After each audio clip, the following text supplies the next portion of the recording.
This week, we will be looking at Lesson 5, Stewards after Eden. In God's initial plan for us, we were designed to be in perfect communion with Him.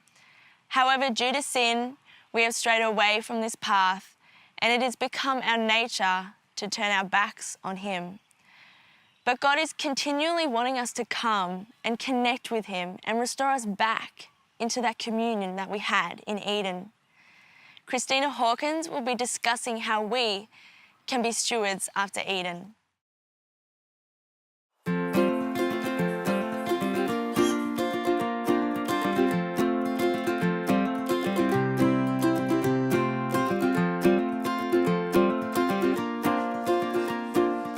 In Genesis 2:15, God didn't call Adam and Eve in the Garden of Eden stewards, but He did give them the roles and responsibilities of a steward. The Bible calls this role and responsibility dominion. Dominion was the first job description, and it simply meant to be a caretaker of all that God had created. Sin changed everything, and the curses of Genesis 3 changed our work forever.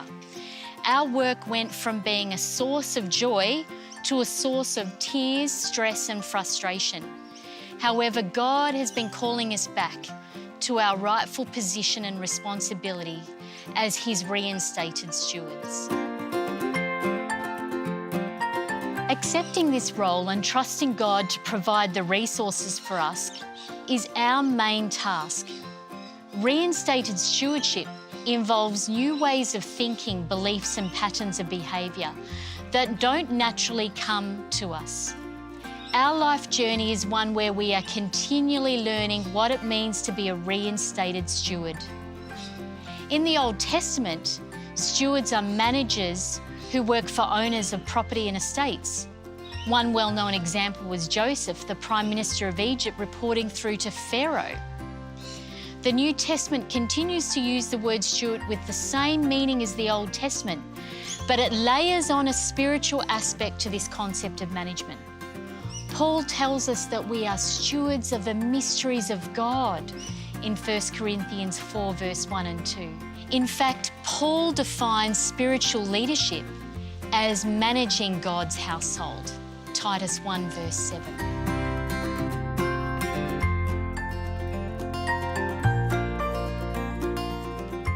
Being God's steward in a world of sin begins with accepting the Redeemer and the gift of His Son on the cross. We are entrusted with the gospel and we become part of the priesthood of all believers. As stewards, we are in the business of multiplication, multiplying disciples of Jesus. The methods of disciple making of Jesus will require some relearning and discovery of those methods that Jesus used, that we too can use. When God gave the job description of being a steward, which is given again and again in Scripture in various forms, it's in the form of a collective bargain agreement. You see, because God doesn't ask one person such as your pastor to be the steward of the gospel. He asks every believer to be involved. In Genesis, God gave dominion or stewardship to the family unit, Adam and Eve. Families are still the main agency of stewardship. Let me give you some examples. The method that Jesus teaches His disciples to do in Luke chapter 10, which includes eating with unbelievers, listening to their stories, and praying for their needs, is best done from the place of families. The mandate in Matthew 25 for believing Christians to feed the hungry, give water to the thirsty, to care for the homeless and to clothe the naked, to visit the sick and visit the people in prison, all of these imperatives are best done by families. And all of these activities have one thing in common. They restore and rebuild broken people, families and communities.